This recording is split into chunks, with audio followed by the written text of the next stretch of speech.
Bah, après, de toute façon, si on suit, on va dire, si on se base sur le passé et les cycles précédents pour anticiper le futur, donc généralement, ça se passe comme ça, hein. Là, on en serait au stade où Ethereum commence à surperformer le marché, ou en tout cas, il pourrait le surperformer.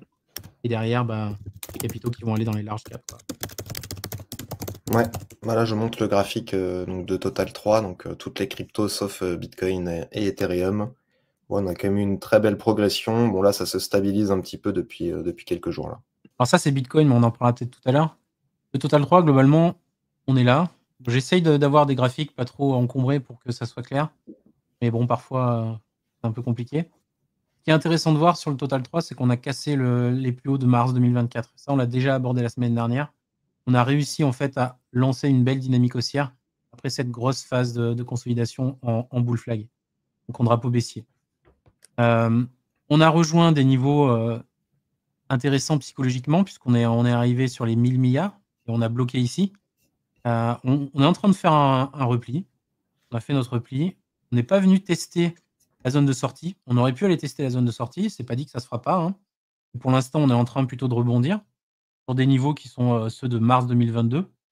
À voir maintenant si on arrive à valider le rebond pour aller au-dessus des 1000 milliards, pour aller chercher éventuellement la TH et bah, travailler sous la TH ou franchir de manière explosive. C'est à peu près là où on en est sur les alts. Alors, ce qui est intéressant, c'est que dans cette configuration, on voit que le BTC est en train de baisser un petit peu en termes de dominance. On est toujours dans cette zone au-dessus de mon premier objectif de cycle. Je le montre à chaque fois, mais si on arrivait à casser ce niveau-là, moi, clairement, je serais OK pour dire qu'on est en alt season ou qu'on rentre en alt season. En tous les cas, on n'a pas encore retourné la tendance. Ça, c'est ce que je disais tout à l'heure, hein. On a des bons signaux. On n'a toujours pas retourné la tendance. Donc, à voir si on parvient à le faire. Mais on voit quand même que la dominance du Bitcoin est en train un petit peu de souffrir. Elle a fait des excès au-dessus et qu'elle réintègre cette espèce de range que j'avais dessiné entre en gros 60% et 57%. Et on a aujourd'hui, ou hier, ouais, hier, on a cassé en fait ce mid-range de 0,5 qui en général est symbole de polarité. Et donc on serait potentiellement dans une polarité qui pourrait nous conduire vers la borne basse de ce range et éventuellement essayer de casser pour engager une nouvelle tendance baissière et éventuellement cette fameuse alt season. Aujourd'hui, la configuration du Bitcoin me laisse un peu pantois et on est dans une tendance 4 heures qui s'est retournée, qui est plutôt baissière aujourd'hui. On a réussi à mardi faire un point bas autour de la moyenne mobile à 20 jours. Donc ça, c'est pas mal. On a relancé à la hausse, mais on n'arrive pas à marquer de nouveaux points hauts. Donc la question qui se pose actuellement, c'est où se fera le point bas? Parce que là, on est en train de consolider encore. Malheureusement, on n'a pas réussi à tenir le niveau des 95-96 000 $, ni la moyenne mobile à 50 en H4. Donc on est en train de retracer. On va voir jusqu'où on retrace, hein. Moi, je serais assez OK pour me dire qu'on pourrait valider le support des 94-93 K et à partir de là, relancer à la hausse pour faire un nouveau point haut et reprendre une tendance H4 haussière en vue d'aller casser les 100 K. Ça serait le scénario de retournement idéal. Mais on n'est pas à l'abri de recasser ce niveau des 93 000 $ et aller visiter en fait sous les 90 000. Ça serait le scénario d'une correction plus profonde qui pourrait nous amener vers les 85 000 $ globalement. Toutefois, il faut bien garder en tête que ça ne remettrait pas en cause la tendance actuelle, puisque la tendance actuelle est quand même très haussière. C'est juste qu'on aura besoin de consolider un petit peu plus pour aller chercher peut-être le 0,382 retracement de Fibo et là retravailler à la hausse pour repartir casser les 100K. Qu'est-ce que ça nous donne l'Altcoin Season Index là? 61, Oh, tu le partageais la semaine dernière, je crois. Donc là, on a fait une sacrée remontée, hein. ouais, au-dessus de 50 en général, c'est positif. Regarde en bas le chart là, enfin les histogrammes, on peut voir la position de Bitcoin par rapport aux performances de tous les alts en dessous, voilà. Ouais, On voit donc ça c'est qu'effectivement BTC sur les 90 derniers jours, il commence à être un petit peu c'est pas le meilleur quoi. Et ouais. c'est là-dessus que se base l'index en fait pour calculer où on en est sur la alt season. C'est uniquement le top 50 hein, là, qui est pris, hein. Mmh. Donc, il y a beaucoup plus de cryptos qui, on va dire, battent le Bitcoin, mais là, on se focus uniquement sur le top 50, avec un beau plus 440% pour le Stellar, d'où la raison peut-être pour laquelle il corrige, parce que comme on dit à chaque fois, les arbres ne montent pas jusqu'au ciel, donc au bout d'un moment, quand même, il y a des gens qui prennent leur profit. On n'a pas trop parlé encore d'Ethereum, si tu veux. Ouais, Ethereum reprend des couleurs. C'est vrai qu'on l'avait enterré, le petit Ether. Mais il est en train effectivement de montrer qu'il reste un des altcoins les plus forts du marché. Donc le graphique contre dollar, on l'avait montré déjà la semaine dernière. C'est vrai qu'il est très chouette, hein. On avait ce pivot autour des 2 800 $, en dessous duquel on a travaillé. On a repris de la force et qu'on a réussi à break donc début novembre.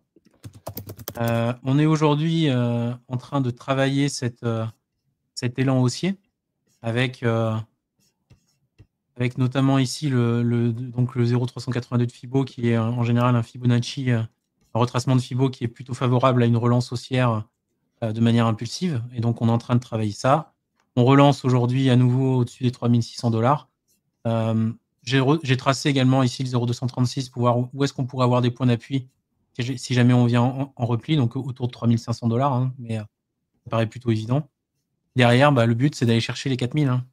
Là, c'est 4000 $ en ligne de mire. Probablement que ce niveau ne sera pas franchi la première fois. On risque d'avoir besoin de le travailler avant de casser pour aller chercher après la TH. Mais Ether est quand même plutôt bien orienté. On a maintenant les 3400 $ là, qui sont ici et qui marquent un niveau de polarité important. Donc on peut revenir travailler ces 3350 à 3400 $ et avant de reconstruire à la hausse, en particulier si on a BTC qui fait un gros flush. Mais voilà, c'est bien orienté Ether. Contre BTC, c'est toujours compliqué. On a un bon signal qui est envoyé par le RSI parce qu'on vient franchir à la fois la moyenne mobile du RSI et on réintègre la zone de neutralité. Donc ça, c'est plutôt un bon signal. Malgré tout, en termes de bougie, on a certes l'absorption qui s'est fait en dessous du canal avec une belle bougie qui vient franchir le pivot du bull run 2021. Donc ça, c'est pareil, c'est pas mal du tout. Mais il y a encore du chemin. Il y a ces bougies de début novembre à franchir.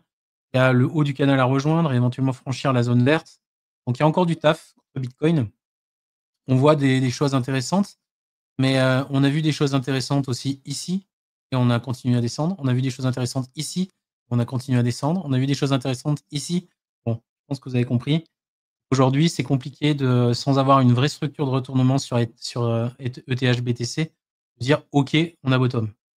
On est dans une zone qui est intéressante pour le faire, mais tant qu'on n'a pas un plus haut puis un creux plus haut que le précédent et éventuellement franchissement de cette zone-là, on ne pourra pas valider encore le fait que l'Ether se retourne contre Bitcoin. Malgré tout, il y a des bons signaux contre le dollar, il y a des bons signaux contre BTC. Il y a encore du boulot.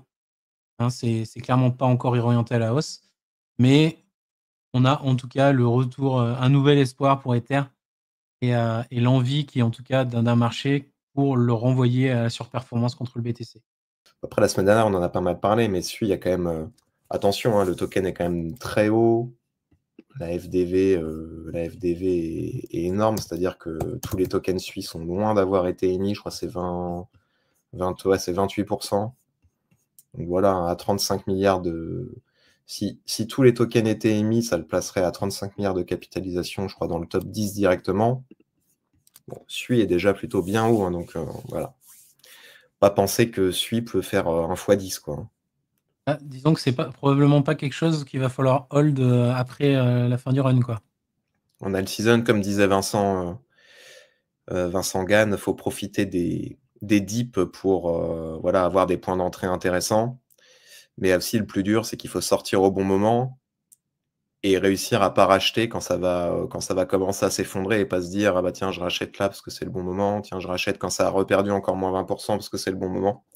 Donc je pense qu'il faut se mettre avoir bien gardé en tête de se dire bah voilà, là je prends des profits où je passe en stable et j'y touche pas ceux-là. Je les mets de côté et j'attends pour le prochain beer, quoi. Ça, c'est vrai que c'est le plus dur à faire parce que souvent, quand on prend des profits en boule, on a envie de réinvestir tout de suite et c'est vrai que c'est assez piégeux. Donc, toujours intéressant de mettre une partie des profits sur le côté et ne plus y toucher. Et on a Optimism, Arbitrum, Starknet, tous ces Layer 2 qui sont en train de se réveiller un peu. Optimism se réveille peut-être un petit peu plus que les autres. Alors, j'ai pas fait la comparaison, hein, mais il a dépassé des niveaux qui m'intéressaient, notamment les 2 $. Il arrive à tenir, donc ça, c'est plutôt une bonne chose. Et il y a un 6e airdrop qui arrive sur Optimism. Donc, j'ai pas vraiment suivi tout ce qu'il y avait à faire. Faut que je m'y mette. Ça peut être une bonne chose de travailler cet airdrop-là, en particulier s'il y a des actions à mener sur Base. Hein. On en a déjà parlé de coin du layer 2 de Base, mais et ça peut être intéressant d'aller chercher quelques petites choses sur Base pour travailler à la fois le 6e airdrop d'Optimism, mais aussi celui de Base si un jour il y a un token. Et sur Optimism, ouais, Base, moi je suis convaincu qu'il y aura un airdrop et que ce sera un des airdrops les plus prolifiques de tous les temps. J'ai totalement fade Hyperliquid. Je l'ai pas du tout utilisé Hyperliquid, c'est demain a priori.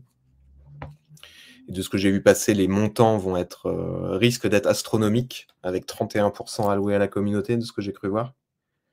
Pour une fois qu'on a des montants assez intéressants, c'est plutôt cool. Et puis, ils se lancent au meilleur moment. Hein. Je crois que c'était Starknet qui s'était lancé aussi en mars là, de cette année, en plein petit alt season, entre guillemets. Et je crois que la FDV de Starknet au lancement, c'était 25 ou 30 milliards, je crois, quelque chose comme ça. Donc, on risque d'avoir pas mal d'airdrops qui se lancent là, dans les prochaines semaines, prochains mois, si on part en alt là. Mais Injective, ça part de loin. Hein. Injective, en septembre 2023, on était à 6 $, on est à 28 aujourd'hui. On a eu un token qui a extrêmement bien performé au début de 2024, fin 2023 précisément. Ça fait quand même une grosse consolidation dessus. On voit qu'il y avait ce range là qui était tracé depuis un petit moment et qu'on est en train de le réintégrer. Donc Injective, ouais, c'est bien. Hein. C'est bien. Là, le graphique est bien orienté. Maintenant, est-ce qu'il va continuer à performer comme il l'a fait depuis 12 mois? C'est difficile à dire, mais en tout cas, c'est quand même plutôt bien orienté. Il y a le Total 3 et de manière générale, il est en retard hein, par rapport au BTC.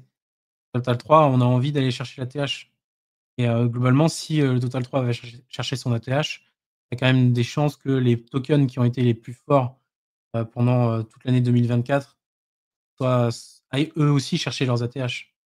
Donc Injective pourrait aller chercher ces 44 $ si effectivement on a le début d'une alt season.